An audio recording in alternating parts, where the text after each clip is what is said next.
Weight gain in your 20s is extremely common. Why can't I zip up these pants? Research shows that more than 50% of people gain weight in their 20s and on average gain 18 pounds during their 20s and 30s. 18 pounds! To compare, that's the weight of an office chair, a car tire, a patio table, and a sledgehammer. I'm here to tell you that it doesn't need to be this way.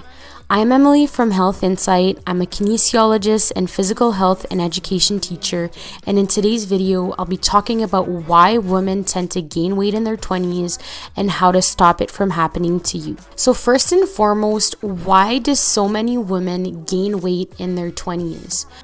This food will make you blow up like a balloon, but it will do nothing whatsoever to me. Well, usually it's due to a combination of a few factors.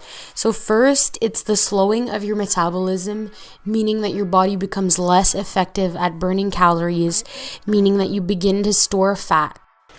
That's where you're going, fat ass.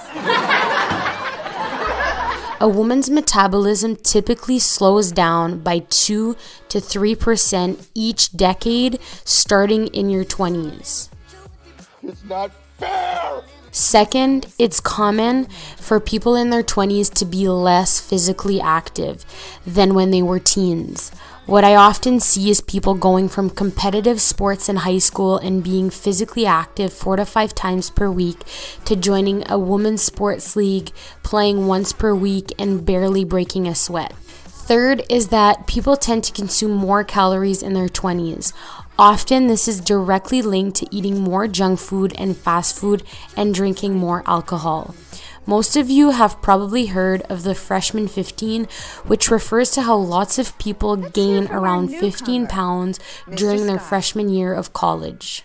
Now, of course, this weight gain tends to happen before your 20s, but it's caused by the lifestyle change associated with college. Like I mentioned earlier, drinking more alcohol, eating more junk food and fast food, etc. Some people are able to break the habit, but others can't and continue this type of lifestyle into adulthood. And finally, fourth is that it's common to have more stress in your 20s than ever before because you think of things like college, work, money, family, and so much more. And stress is actually directly linked to weight gain. I think I can make your life so much easier. So the combination of increasing calories, reducing exercise, having a slower metabolism, and increase in stress all tend to play together to lead to weight gain in your 20s. Now that we know why weight gain is common in your 20s, let's talk about how to stop it from happening. So section 1, I'll be discussing diet and calorie consumption. So if you've ever watched any of my older videos, then you know that weight gain and loss is all about net calories. Simply put, this means that if you want to lose weight, the number of calories you consume minus the number of calories you burn should leave you in a small caloric deficit each day. To learn more about this, click on the link above. Now, of course, I know this is easier said than done, but I'll be giving you some tips to help you achieve this goal.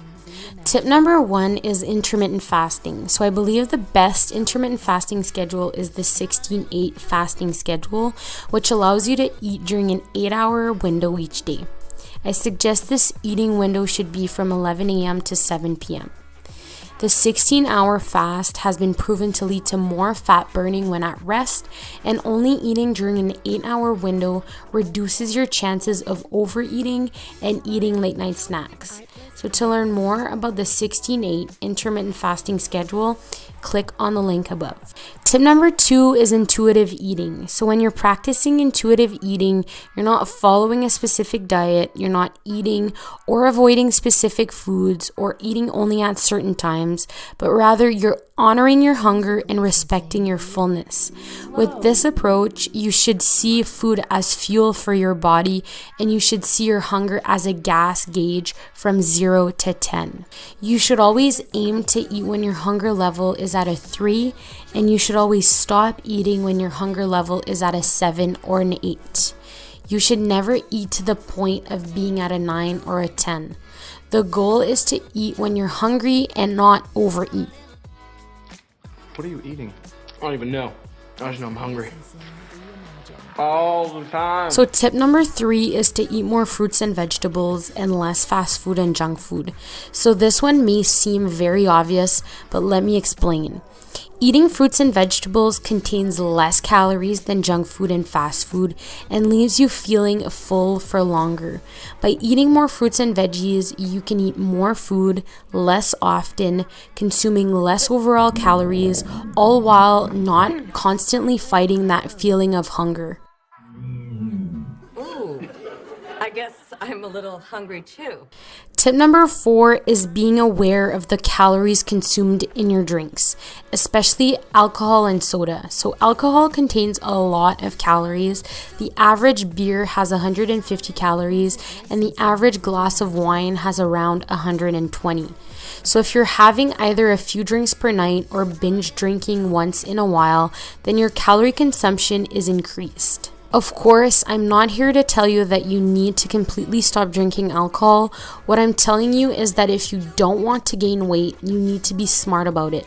Similar to how diets allow you to have cheat meals, you're allowed to drink once in a while. Just try to limit your alcohol use and try to find drinks that are low in calories. In section 2, I'll be discussing exercise and calorie burning.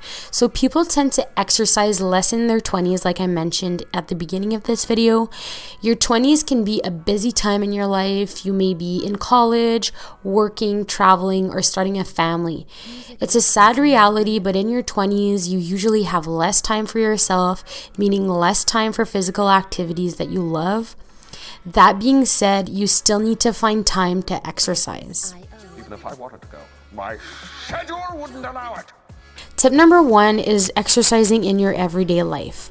So if you don't have any time for the gym, exercising at home, or joining physical activities to exercise, or you simply don't like to exercise, then I suggest you start doing things like walking to work, walking during your breaks, or whenever you have some spare time, and taking the stairs in your everyday life. These are easy changes that anybody can make in their lives to be more physically active. So tip number 2 is making exercise fun. So I know a lot of people don't like to be forced to go to the gym, to go to a class, but if you love a certain sport, then join a league. If you like to work out, then make time for it. If you like to be social, then find a walking or exercise buddy.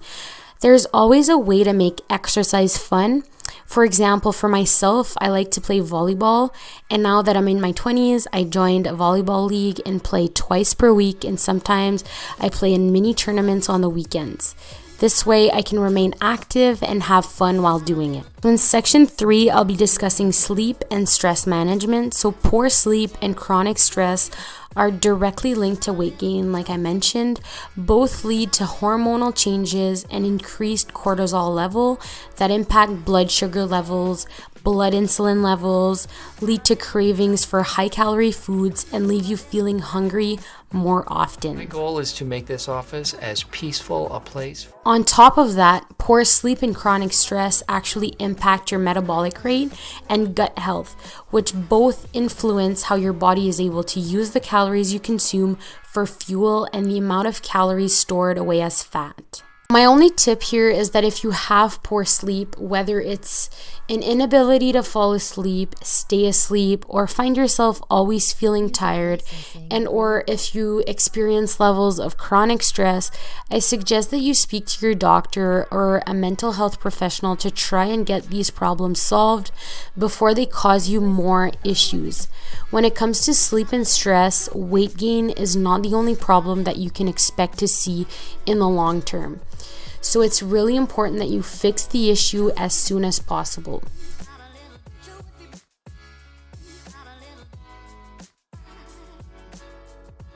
Music licensing reimagined.